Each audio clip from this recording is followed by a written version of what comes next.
Hi everyone.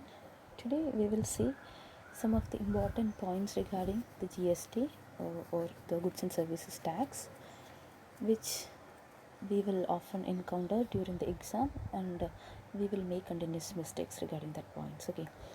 So GST is Goods and Services Tax, introduced in the year 2015. Before that, we had an entirely different kind of tax system existed in the country, and from that day onwards, now we are following Goods and Services tax system, and this is a kind of centralized tax system.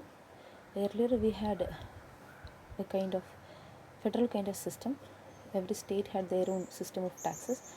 At present, we have a unified taxing system in the country. First, we will have to focus on the Gst Council. This is the decision making body. Usually we will get a lot of questions in this area. First is regarding the who all are the members of this Gst Council. Gst Council is mainly for making the decisions, or if they want to make some changes. I told you that this is for the entire country. So if any state or an union territory want to say something regarding this GST, and if they want to make any changes in the current system of GST, everything will be discussed in the Gst Council, and they will make a combined decision on this. So such a council is known as Gst Council, and in this the members are, first one is Union Minister for the Finance Minister. Central Finance Minister will be one of the member, and we have Minister of State for the Central Finance, or that who also will be a part of this Gst Council. Then we will have all the finance ministers of the states and the union territories, or the representatives. So these are the composition of Gst Council, and the method of working is based on the voting system.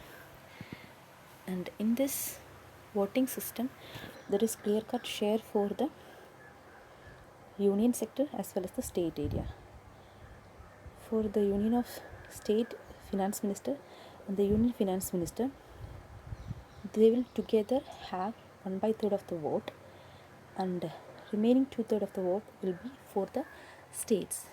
And the irony is that to pass any decision kept in the council, they will have to pass this particular decision with a 75% of the vote. So the problem here is that even if the whole states are agreeing on a particular decision, but if that decision is not within the interest of the central government, as they are having 1/3 of the votes with them, it will not get passed in the Gst Council. So there is a problem like that. So have an idea about the voting system as well as the composition of the Gst Council. Then we have the tax slabs 0, 15, 18, 28. These are the 0, 5, 18, 28. These are the tax slabs in the country. And another important point that we have to note is that oil as well as the alcohol are out of the GST system. Okay, that is an important point to note, which we will get often confused with, because oil and alcohol, which makes a large chunk of the tax system, are out of the GST system. Maybe we can say that is why we are getting less GST collection.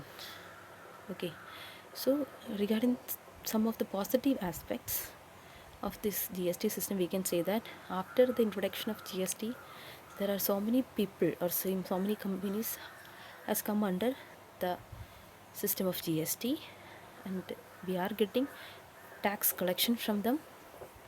And another point is that this has reduced the corruption or the nexus between the tax collectors and the tax paying companies.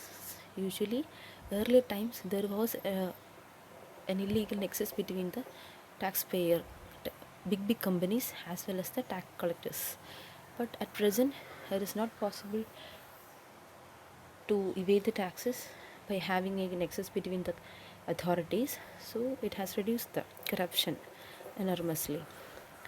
So these are some important points to be noted. And another important point is that this is a kind of destination tax compared to earlier one, which was the manufacturing tax. So through this system, the manufacturing state will be getting less amount of tax, whereas the consumer states will be getting more amount of profit. Like earlier, in the earlier system of taxes, the producing or manufacturing state like Tamil Nadu will be, or Karnataka will be fetching more taxes. But at present, the consumer states like Kerala will be getting more profit out of this system, tax system. Okay, so even the government has promised that they will be providing a compensation for these loss making manufacturing states who are collecting less tax under the new tax system. This promise has not been kept.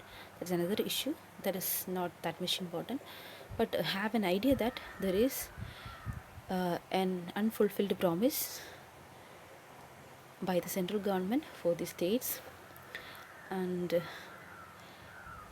remaining points you have to keep in mind, especially regarding the Gst Council and regarding the exemption of oil and alcohol for out of GST. Okay, so these are all the points to be kept in mind. Thank you.